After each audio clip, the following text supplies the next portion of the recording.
নমস্কার সবাইকে। আজকে আমি বলবো টপ 5 ব্যোমকেশ বক্সী মুভিজ। মোট ব্যোমকেশের ওপর 19টা সিনেমা বানানো হয়েছে। আগের ভিডিওতে আমি প্রত্যেকটি সিনেমার নাম বলেছি, আর যারা যারা কাজ করেছেন, যারা ডিরেক্টর, তাদের নামও বলেছি। তো চলুন শুরু করা যাক। তো 5 নম্বরে আছে আবার ব্যোমকেশ। অঞ্জন দত্তের পরিচালনায় আবির চ্যাটার্জি অ্যাজ এ ব্যোমকেশ এবং শাশ্বত চ্যাটার্জি অ্যাজ অজিত, এটি এই সিরিজের দ্বিতীয় সিনেমা, যেটি চিত্রচর গল্পের অবলম্বনে বানানো হয়েছিল। এটি বলতে পারেন বাংলা সিনেমাতে ব্যোমকেশের উপর যে এত ধরনের এক্সপেরিমেন্ট হয়েছে তার ঠিক প্রথম দিকের সিনেমা এটি।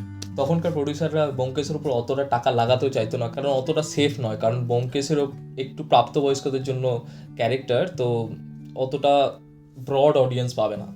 কিন্তু অঞ্জন দত্তের এই মুভিটা আমার মতে ওই আবির চ্যাটার্জি এবং অঞ্জন দত্তের জুটির শ্রেষ্ঠ মুভি হচ্ছে আবার ব্যোমকেশ।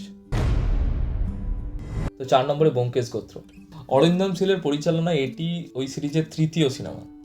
আর অরিন্দম শীলের ব্যোমকেশ আর অঞ্জন দত্তের ব্যোমকেশের মধ্যে একটু তফাৎ আছে, কারণ দুটি ব্যোমকেশই যখন আবির চ্যাটার্জি প্লে করেছেন, তার মানে সিনেমাগুলি দেখলে বোঝা যায় যে দুটি ক্যারেক্টারের মধ্যে অনেকটাই ডিফারেন্স। কারণ অঞ্জন দত্তের ব্যোমকেশ অনেকটা বুদ্ধি দিয়ে কাজ করেন, অবজারভেশনের ওপরে কাজ করেন, আর অরিন্দম শীলের ব্যোমকেশ শুধুমাত্র অবজারভেশন নয় বা বুদ্ধি খাটানোটাই শুধু ওর কাজ নয়, অ্যাকশন করাটাও কাজ, কারণ প্রত্যেকটি সিনেমাতে মোটামুটি একটুখানি অ্যাকশন তো আছেই। আর শ্রী ভেঙ্কটেশ ফিল্মসের ব্যাকিং থাকার জন্য, যেটি অঞ্জন দত্ত পারেননি, যে বড় স্কেলে ব্যোমকেশটাকে শ্যুট করা, সেটি অরিন্দম শীল খুব ভালোভাবে পেয়েছেন। তাই জন্য সিনেমাগুলি দেখতে খুব দারুণ লাগে। আর সৌমিক হালদারের তো কথাই নেই, প্রত্যেকটি সিন তিনি আলাদা লেভেলে পৌঁছে দেন। আর এই যে গল্পটি রক্তের দাগ, একদম খুবই ডার্ক একটি টপিকের উপর বানানো, যেটি বলতে পারেন এই গল্পটি 30 বছর আগে কেউ বানানো সাহস পেত না, কিন্তু এখন আমাদের অডিয়েন্স ব্রড হয়েছে, অনেকটা বুঝতে শিখেছে অডিয়েন্স, তাই জন্য এইরকম সিনেমা আমরা পেয়েছি। তাই জন্য 4 নম্বরে ব্যোমকেশ গোত্র। 3 নম্বরে আছে ব্যোমকেশ বক্সী, 2015 সালে যেটি রিলিজ হয়েছিল। আমি একটুখানি বেশি বায়াসড হবো এর ওপর, কারণ আমার মতে যিশু সেনগুপ্ত এই ব্যোমকেশ ক্যারেক্টারটি সব থেকে ভালো ফিট হয়েছে আমার দেখে, যেটা আমি বইতে পড়েছি অ্যাজ এ ব্যোমকেশ, যেটি আমি কল্পনা করেছি বইয়ে পড়ার সময়, সেই রকম ক্যারেক্টারটি যিশু সেনগুপ্তের ওপর ঠিকঠাক মানিয়ে গেছে। আর অজিত তো শাশ্বত চ্যাটার্জি আমার বেশ তো লাগেই, উনি যাই করেন আমার তাই ভালো লাগে।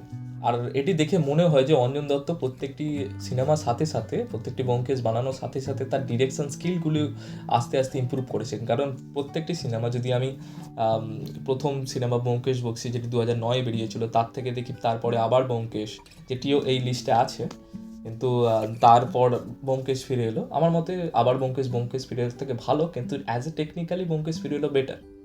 তেমনই এই ব্যোমকেশ বক্সী, যখন তিনি এতগুলো সাকসেসফুল ব্যোমকেশ বক্সী তিনি বানিয়ে ফেলেছেন, তার কাছে একটু লিবার্টি আছে যে তিনি একটু অন্যভাবে সিনেমাটিকে শ্যুট করতে পারেন, তার উপর খরচা করতে পারেন। কারণ অঞ্জন দত্তের কাছে অতটা পয়সা ছিল না যে ব্যোমকেশ বক্সী তিনি যখন বানিয়েছিলেন যে বড়োভাবে শ্যুট করতে পারেন।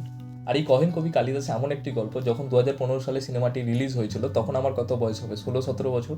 সেই সময় আমার সিনেমাটা অতটা ভালো লাগেনি, কিন্তু যত বয়স বাড়ছে এই গল্পটি আপনার মধ্যে গ্রো করা স্টার্ট করবে, যেটি সেম আমার মধ্যে হয়েছে। মানে আস্তে আস্তে বয়স বাড়ার সাথে সাথে গল্পটি আরও ভালো লাগা স্টার্ট হয়েছে।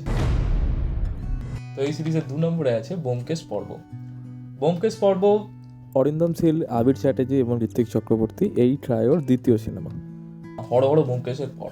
আর তারপর ঋত্বিক চ্যাটার্জি অ্যাজ এ অজিত তিনি পাল্টে যান, কিন্তু আমার মতে তিনি খুবই ভালো অজিত ছিলেন, যেটি একটি ব্যোমকেশকে যে কমপ্লিমেন্ট করে, কিন্তু তারপর যারা অজিত হয়েছেন তারা ঠিক কমপ্লিমেন্ট করছেন না, ওই পাশে আছেন, এরকম টাইপের জিনিস। আর যে গল্পটির ওপর এই সিনেমাটি বানানো হয়েছে, অমৃতের মৃত্যু, এই সিনেমাটি দেখলে আপনারা বুঝতে পারবেন যে কিভাবে একটি স্টোরিকে ভালোভাবে বাঁধতে হয়, যেটি শরদিন্দুবাবু খুব ভালোভাবে লিখে গেছেন, আর এই সিনেমাতে খুব ভালোভাবে অরিন্দম শীল পর্দায় ফুটিয়েও তুলেছেন। আর প্রত্যেকজনের অ্যাক্টিং তো আর বলতে হবে না, কারণ 2 নম্বরে আছে মানে ভালো হতেই হবে। তো 1 নম্বরে চিড়িয়াখানা, তো যেটি 1967 সালে বেরিয়েছিল, যেটি প্রথম ব্যোমকেশ সিনেমা। এটা 1 নম্বরে থাকার কারণ শুধুমাত্র এটাকে বলা যাবে না যে উত্তম কুমার এটিকে অ্যাজ এ ব্যোমকেশ পাঠ করেছেন বা সত্যজিৎ রায় তিনি ডিরেকশন করেছেন। এই সিনেমাটি একটি সিনেমাটিক মাস্টারপিস বলা যেতে পারে, কারণ কোন অ্যাঙ্গেল থেকে শ্যুট করলে সেই ফ্রেমটিকে, যে ফ্রেমের মধ্যে যে 3টে বা 4টি লোক কথা বলছে, তাদের প্রত্যেকের এক্সপ্রেশন বা প্রত্যেকের যে ভাব ভঙ্গিমা, সেটি ধরা পড়বে বা সেটিকে খুব ভালোভাবে মুখরিত করবে, সেই জিনিসগুলো এই সিনেমাতে আছে। আর 1967 সালে এরকম একটি ডার্ক গল্প, মানে প্রাপ্তবয়স্কদের উপর গল্প নিয়ে একটি সিনেমা বানানো, হয়তো তিনি সত্যজিৎ রায় বলেই সেটিকে পেরেছেন, অন্য কোনো ডিরেক্টর হলে হয়তো পারতেন না। এই সিনেমাটির জন্য সত্যজিৎ রায় এবং উত্তম কুমার দুজনেই ন্যাশনাল অ্যাওয়ার্ড পেয়েছিলেন। এই সিনেমাটিকে সত্যজিৎ রায় সবথেকে বাজে মুভির মধ্যে গোনা হতো, কারণ সেই সময় এতটা কমপ্লেক্স প্লট কেউ বুঝতে পারতো না বা কেউ এক্সপেক্ট করতো না যে বুঝবে। কিন্তু ধীরে ধীরে এই সিনেমাটি একটি কাল্ট ক্লাসিকে পরিণত হয়েছে। অ্যাক্টিংয়ের কথা তো ছেড়েই দিন, ওটা তো উপরি পাওনা। এত সুন্দর গল্প আর সিনেমাটির পরিচালনা, অভিনয়, তার মধ্যে যে গল্পের মধ্যে যে উত্তেজনা, রহস্য, সব মিলিয়ে একটি দারুণ মুভি। আমি আর বেশি কিছু বলবো না, যারা দেখেননি তাদের তো একবার দেখা উচিত। তো এটি প্রাইমে আছে, অ্যামাজন প্রাইমে, যান গিয়ে দেখুন। সো এই ছিল আমার টপ 5 ভিডিও। তো আপনাদের সাথে দেখা হবে আবার কোনো পরের ভিডিওতে। নমস্কার।